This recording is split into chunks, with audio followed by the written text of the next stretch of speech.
Hari ini kan kita belajar tentang pengantar psikologi sosial. Ya, ini adalah beberapa definisi psikologi sosial. Ya, menurut Baron dan Graham 2004 mengungkapkan bahwa psikologi sosial itu merupakan salah satu cabang psikologi yang berupaya untuk memahami dan menjelaskan cara berpikir, berperasaan, berperilaku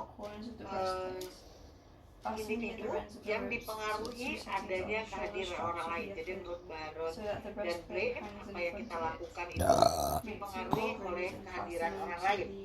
Nah, psikologi sosial sebagai cabang ilmu psikologi mempelajari secara menyeluruh tentang hakikat dan sebab akibat perilaku individu dalam lingkungan sosial. Jadi Myers 2002 itu lebih berfokus kepada sebab akibat perilaku individu dalam lingkungan sosial. Alport 1954 ya, ini ada dia dalam tokoh kepribadian ya, tipologinya nanti boleh baca, nanti kalau udah masuk ke psikologi kepribadian nanti ada Alport salah satunya.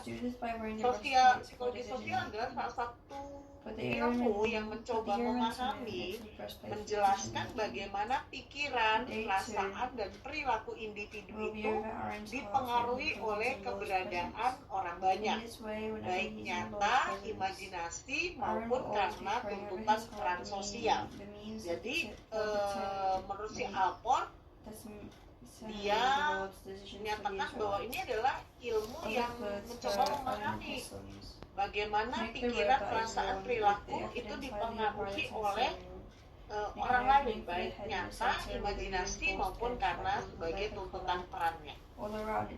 Perhatian para ahli psikologi sosial pertama itu diarahkan pada dinamika psikologis terkait dengan bagaimana cara individu itu berhubungan dengan kekuatan sosial di sekitar dirinya. Cara berhubungan itu meliputi interaksi berpengaruh di antara mereka dalam berpikir, berperasaan, dan berperilaku. Ya, itu menurut Stepan 1990. Nah, secara lebih khusus, gejala-gejala psikologi sosial tersebut sebagai objek dipelajari dalam psikologi sosial antara lain adalah persepsi sosial, perilaku mencintai, perilaku individu dalam organisasi, kemudian persuasi, hubungan sikap dipelajari di psikologi sosial 2. Ya. Nah, menurut Stepan dan Stepan ditinjau dari sudut kajian dan pengembangan konsepnya, psikologi sosial ini merupakan perpaduan dari disiplin psikologi dan sosiologi. Jadi perpaduan antara ilmu psikologi dan ilmu sosiologi. Nah, dalam penjelasan yang bersifat komplementer, seorang pakar psikologi sosial Myers tadi menjelaskan bahwa sosiologi dan psikologi merupakan ilmu induk akhirnya sebagai satu cabang ilmu yang kita kenal sebagai psikologi sosial. Jadi psikologi sosial itu merupakan ilmu baru, perkawinan atau penggabungan atau pencampuran antara ilmu psikologi dengan ilmu sosial. Jadi di psikologi itu banyak yang namanya percampuran ilmu, ya. Misalnya ilmu bisa ini dengan ilmu psikologi menjadi psikologi forensik gitu ya. Jadi ada banyak cabang-cabang ilmu yang merupakan perkawinan dengan cabang ilmu yang lain.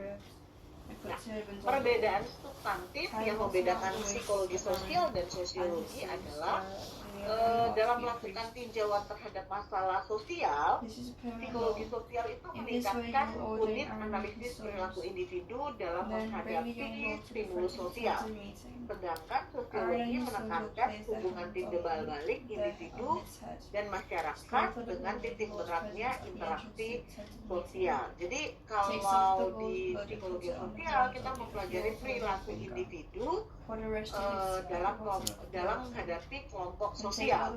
Sedangkan sosiologi, hubungan timbal balik masyarakatnya, titik beratnya adalah interaksi sosial. Nah, psikologi sosial itu lebih menekankan level analisis yang bersifat mikro, kecil, sedangkan sosiologi level analisisnya yaitu makro, itu pemikiran dari perilaku individu, bukan masyarakat dan kebudayaan. Nah, berdasarkan definisi ini ada beberapa poin penting yang kita lihat dari psikologi sosial. Yang pertama, studi ilmiah.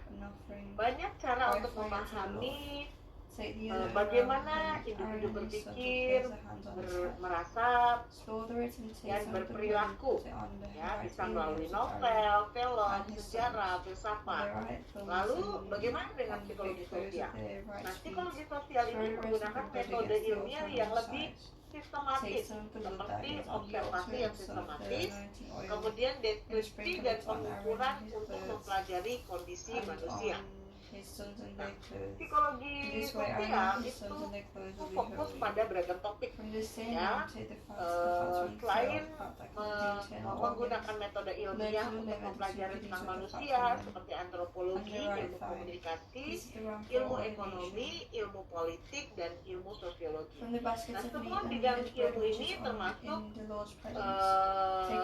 psikologi sosial itu dimasukkan ke dalam bidang ilmu sosial. Nah, tapi psikologi sosial itu punya kekhasan.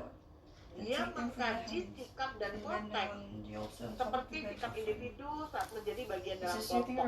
Nah, bagaimana sikap individu itu dipengaruhi oleh teman sebaya atau mod seperti Finn dan Marcus. Jadi, ketika kita berada dalam sebuah kelompok, ya, budaya kelompok tersebut itu akan mempengaruhi perilaku kita. Misalnya, kita berteman dengan anak-anak geng motor, ya, maka kita akan berperilaku, berkata-kata, berpenampilan seperti anak geng motor, tergantung dari kelompok yang kita ikuti. Apabila kita berada dalam sebuah kelompok, katakanlah kelompok yang rohaniawan, maka kita akan bertutur, ya, bersikap seperti rohaniawan juga. Jadi kelompok itu sangat berpengaruh terhadap perilaku yang kita miliki hari ini. Itu akan kita belajar di psikologi sosial. Bagaimana kelompok itu bisa mempengaruhi perilaku. Ya, bagaimana kelompok tadi itu berpengaruh besar terhadap kebiasaan, ya, attitude seseorang, gitu ya. Mempelajari perilaku yang bervariasi dalam setting yang berbeda tentunya. Tingkat analisis psikologi sosial berfokus pada aspek psikologi dari individu tersebut. Meskipun psikologi sosial juga mempelajari tentang kelompok, namun penekanannya adalah perilaku individu dalam konteks kelompok tadi. Ya, bagaimana perilaku individu tersebut ketika masuk dalam sebuah kelompok tadi atau menjadi bagian dalam kelompok tadi. Nah, yang berikutnya adalah konteks atau situasi sosial. Nah, situasi sosial ini mencerminkan tempat perilaku tersebut terjadi. Nah, dalam menyusun prinsip secara umum, perilaku manusia sosial ini menguji faktor-faktor sosial, misalnya